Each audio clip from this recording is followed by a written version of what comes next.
Assalamu alaikum mes petits explorateurs.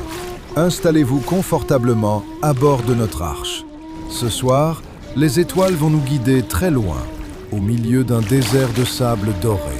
C'est ici que commence l'histoire d'un miracle, l'histoire du prophète Ismaïl, que la paix soit sur lui. Vous êtes prêts? Alors, que le voyage commence. Il y a fort longtemps, le prophète Ibrahim voyagea avec sa famille jusqu'à une vallée très calme. À cette époque, la sainte ville de la Mecque n'existait pas encore.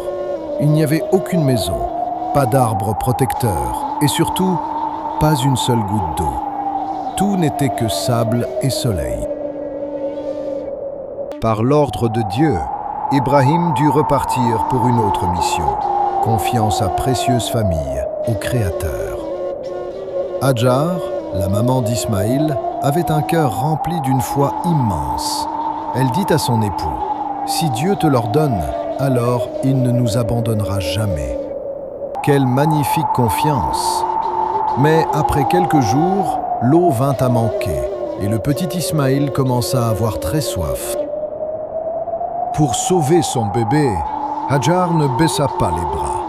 Elle courut courageusement d'une colline à une autre, cherchant de l'eau ou l'aide de voyageurs à l'horizon. Elle monta sur la colline de Safa, puis sur celle de Marwa. Elle fit ce chemin 7 fois d'un pas rapide, en priant Dieu de tout son cœur. C'est à ce moment précis qu'un ange fut envoyé et qu'un miracle extraordinaire se produisit.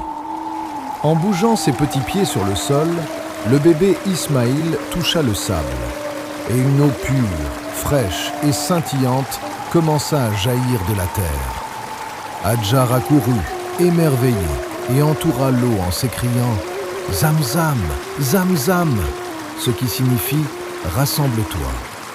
La source éternelle était née. Grâce à cette eau bénie, les oiseaux et les voyageurs sont venus s'installer dans la vallée, et la belle ville de la Mecque a pu grandir. Ismaïl grandit et devint un garçon généreux, pieux et très obéissant envers ses parents et envers Dieu. Un jour, Ibrahim fit un rêve prophétique très difficile. Dieu lui demandait de sacrifier ce qu'il avait de plus cher au monde, son fils bien-aimé Ismaïl, pour tester sa foi. Avec beaucoup de douceur, Ibrahim partagea ce rêve avec son fils. Au lieu d'avoir peur, le jeune Ismaïl répondit à son père avec un courage exemplaire. « Ô mon cher père, fais ce qui t'est ordonné, tu me trouveras, si Dieu le veut, parmi les endurants. » Alors qu'Ibrahim s'apprêtait à obéir avec le cœur lourd, Dieu, voyant leur immense amour et leur fidélité, les arrêta. Un ange descendit du ciel et remplaça Ismaïl par un magnifique mouton venu du paradis. Quel grand soulagement et quelle joie! Pour célébrer ce moment, les musulmans du monde entier fêtent chaque année l'Aïd al-Ida. Plus tard, Ibrahim et son fils Ismaïl construiront ensemble les fondations de la Sainte Kaaba. Cette histoire nous enseigne que lorsque l'on écoute Dieu avec amour et obéissance, il nous récompense toujours par une immense joie. Notre voyage de ce soir se termine ici, mes petits explorateurs. Que la paix soit sur le prophète Ismaïl et sur notre bien-aimé prophète Mohammed. Pour ne rater aucune de nos aventures sur l'Arche des Récits, n'oubliez pas de vous abonner. À très bientôt.